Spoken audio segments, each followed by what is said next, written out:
Magsasampa na ng mga kaso ang Office of the Ombudsman sa Sandigan Bayan kaugnay sa flood control scam. Sinabi yan mismo ng bago talaga ombudsman na si Boying Rimulya. Live mula sa Maynila, nangunguna sa balita si News 5 Justice Correspondent Camille Samonte. Kapatid, kailan ang aasahan nating pagsasampa ng mga kaso? Jiggy, asahan na raw sa mga susunod na linggo na isasampa nga ni Ombudsman Boying Rimulya ang mga kaso sa Sandigan Bayan kaugnay nga ng mga maanumalyang flood control projects. Sinabi yan ni Rimulya matapos manumpa bilang bagong ombudsman. Ayon kay Rimulya, kapag nagsampa ng kaso ang kanyang opisina ay sisiguraduhin niyang handa sila agad sa paglilitis. Hindi rin daw siya papayag sa anumang delay. Marami na rin daw silang nakuhang ebidensya laban sa mga sangkot sa korupsyon. Pakinggan natin ang pahayag ni Ombudsman Rimulya. Talagang sisikapin lang namin na mabuo ng gusto kasi nga ayaw namin na kami maging cause ng delay.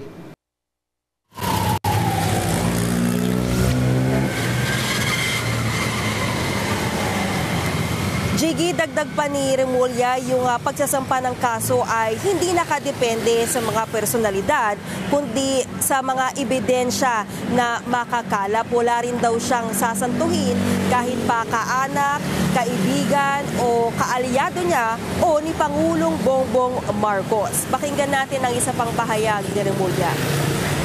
Wala ho tayong sinisino rito. Kung mataas man o mababa, kahit umabot na senador yan, kung sa maabutin yan, gagawin natin. At Camille, sinabi noon ni Rimulya na bukas siyang isapubliko ulit ang salin ng mga opisyal ng gobyerno. Kailan kaya ito mangyayari? Jiggy, ayon kay Rimulya ay aayusin pa raw niya yung guidelines para nga maisapubliko itong Statement of Assets, Liabilities and Network ng mga opisyal ng gobyerno. Kailangan daw kasi nga tiyakin na hindi nga ito magagamit sa politika. Paalala rin niya ay dapat maging responsable sa mga makukuhang impormasyon. Matatanda ang noong panahon ng Administrasyong Duterte, nilimitahan ng Office of the Ombudsman ang access sa mga salin ng mga government official sa ilalim ng pamumuno ng nagretirong ombudsman na si Samuel Martires. Jiggy? Kaugnay ng payag na bend the law, ano ang paliwanag dito ni Ombudsman Rimulya?